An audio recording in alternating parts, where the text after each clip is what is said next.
Belt imposter syndrome. We all had it at some point. You were a white belt a week ago and now you're a blue belt. Or even worse, you were a blue belt a week ago and now you're a purple belt. Now, purple belt is a big deal, isn't it? Purple belt, if your coach is sick, you might need to cover the class. People start asking you questions, like uncomfortable questions. Where do I grip? Is it here? Is it there? When you go to open mat, people start measuring themselves with you, and if you just got promoted from white belt to blue belt, now you have all the white belts there like wolves around a prey, and it's like, oh my god, this is a nightmare. I don't deserve this.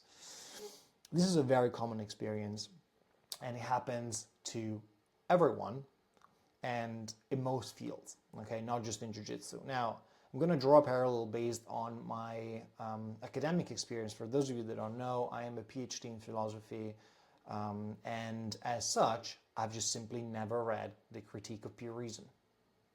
Such a fundamental text of European thought, it just slipped through my hands. I just never read it. I read the introduction when I was an undergrad. I read bits and pieces.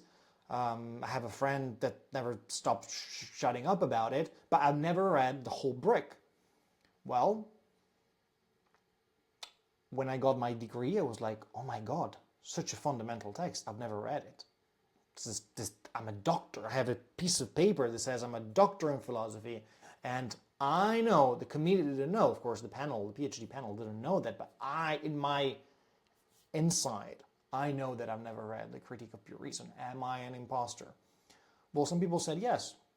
Some people would say, yeah, sure. A PhD should have read the Critique of Pure Reason. But guess what? My thesis didn't have anything to do with Kant. Didn't have anything to do with 18th century epistemology or theory of knowledge. None of those things. And so I read other things. I read other things that were just as fundamental for my development as the Critique of Pure Reason. And so, going back to jiu-jitsu, well, ask yourself, instead of focusing on all those things that you don't know, that you haven't done, all those things that make you feel like an imposter, focus on the things that you do know. Because I can guarantee you that as a recently graduated purple belt, well, you probably know more than your average blue belt. You probably know more than 99% of people on the planet, for that matters. Okay? And when people come to you and say, well, what about back grip? And this is where the sort of imposter syndrome kicks in. It's like, oh my god, I don't know this, I'm a purple, I should know.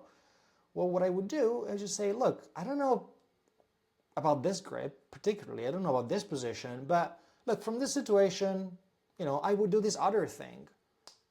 This is something that I do know about, and it's fine, okay? Because chances are that you don't know how much you know, okay? And chances are that people that come with you with a question, you have the means to answer the questions based on your experience, okay? You can just say, well, hey, this happens to me all the time. As a black belt, I've been training for 20 years. People come to me with certain stuff, and I'm like, look, I just don't know, to be honest. I can look it up, but the point is that I have an understanding because of the things that I have already done that will allow me to help you regardless of whether I know that particular thing that you're asking. So don't focus too much on the things you don't know. There will always be things you don't know, okay?